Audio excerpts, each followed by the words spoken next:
Chapter 10. The Battle of the Bears.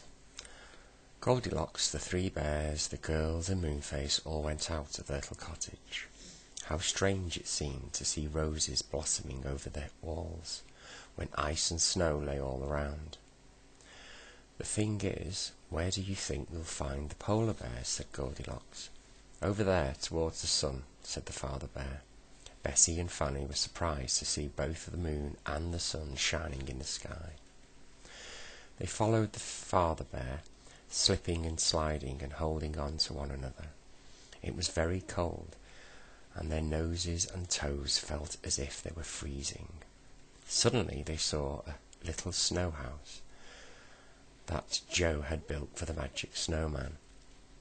"Look," said Father Bear, "we'd better make for it." But before they got there, the big white figure squeezed itself out of the snow house and saw them. It was the magic snowman. As soon as he saw the three bears and the others, he began to shout loudly in a windy, snowy voice, "Enemies! Enemies! Hey, bears, come and send off the enemies!" "We're not enemies," yelled Moonface, and Goldilocks ran forward to show the snowman that she was a little girl, but Moonface pulled her back. He didn't trust that snowman. The snowman bent his big fat body down and picked up great handfuls of snow. He threw one at Goldilocks. She ducked down, and it passed over her and hit Baby Bear. "Ouch!" he said, and sat down in a hurry. Then everything happened at once. A crowd of white polar bears hurried out of their underground home to the help of the snowman, and soon the air was filled with flying snowballs. The snow was hard and the balls were hurt when they hit you. It wasn't a bit of good, the girls shouting, and they were friends, not enemies. Nobody heard them, and soon there was a fierce battle going on. "Oh dear," gasped Bessie, trying her best to throw straight. "This is dreadful. We shall never rescue Joe by behaving like this." But there really didn't seem anything else to do. After all, if people are fighting you, you can't do much but defend yourself. And the three bears and the girls and Moonface felt very angry at having hard snowballs thrown at them. Smack, thud, biff, squish! The snowballs burst as they hit, and soon there was a great noise of angry "ooh" from the white bears, and "ooch" from the teddy bears, and yells from the children and screeches from Moonface, who acted as if he were mad, hopping about and yelling and kicking up the snow, as well as throwing it. His big fat face, was a fine target for snowballs, and he was hit more than anybody else. Poor Moonface. Now, whilst the fierce battle was going on, where do you suppose Joe was? As soon as he heard the cry of "enemies, enemies," he had hidden in a corner, for he didn't want to be mixed up in any fight. When he saw the white bears going out, and he was left all alone, he began at once to think of escaping. He crept to the hole that led above the ground. The battle was some way off, so Joe did not see that the enemies were really his own friends. If he had, he would have gone to join them at once. What a terrible noise they are all making, he thought. It sounds like a battle between gorillas and bears to me. I'm not going near them. I'd be eaten up or something.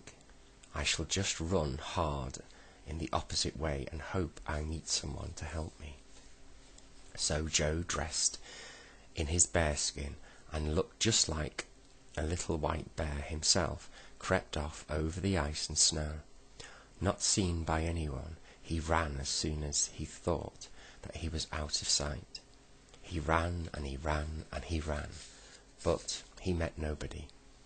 Not a soul to be seen, only a lovely seal lay on a shelf of ice, but even he dived below as soon as he saw Joe. And then Joe stopped in the greatest astonishment and stared as if his eyes would fall out of his head. He had come to a cottage of the three bears standing all alone in the middle of the ice and snow, and of course its roses were still blooming around it. Sensing all the air blooming around it. Sensting?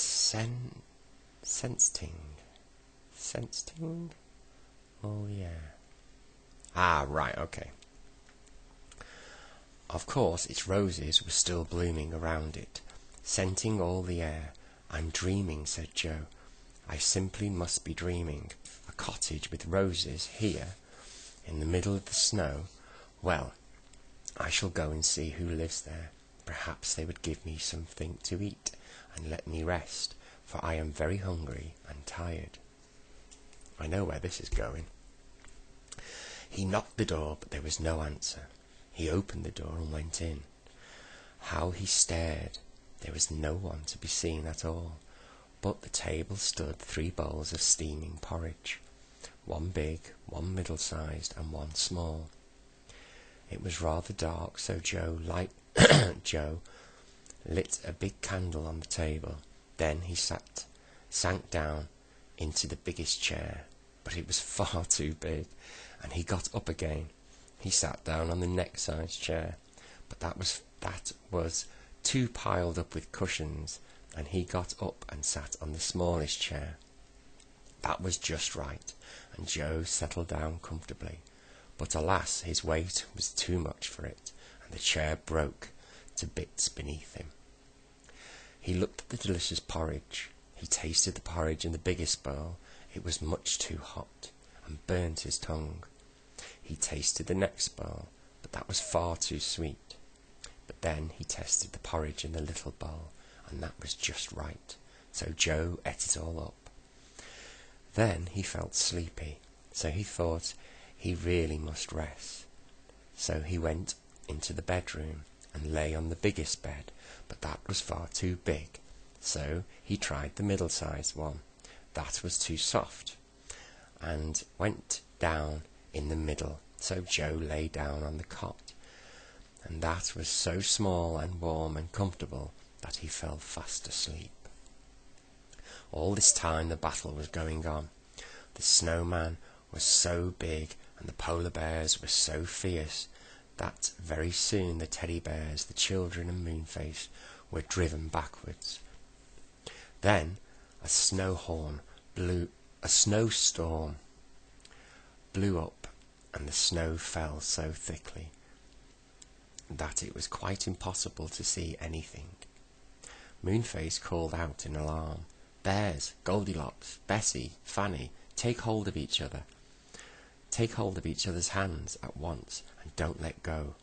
One of us might easily be lost in this storm." Every one at once took hands. The snow blew into their faces, and they could see nothing.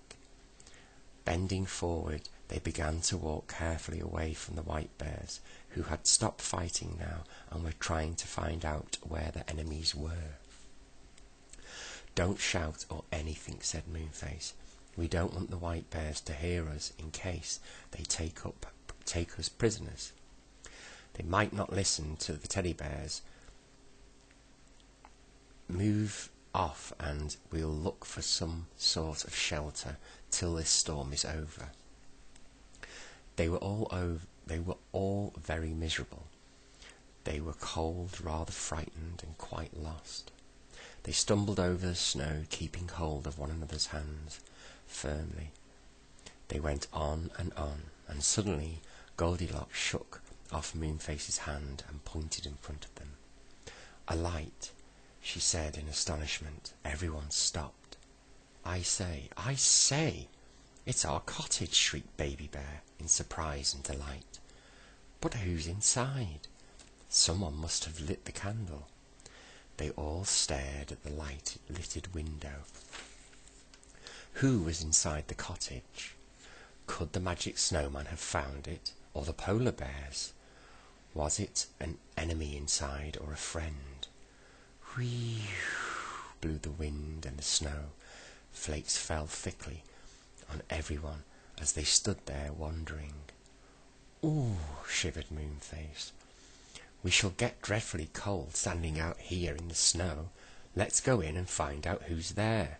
So the Father Bear opened the door, and one by one they all trooped in, looking around the empty room, half afraid.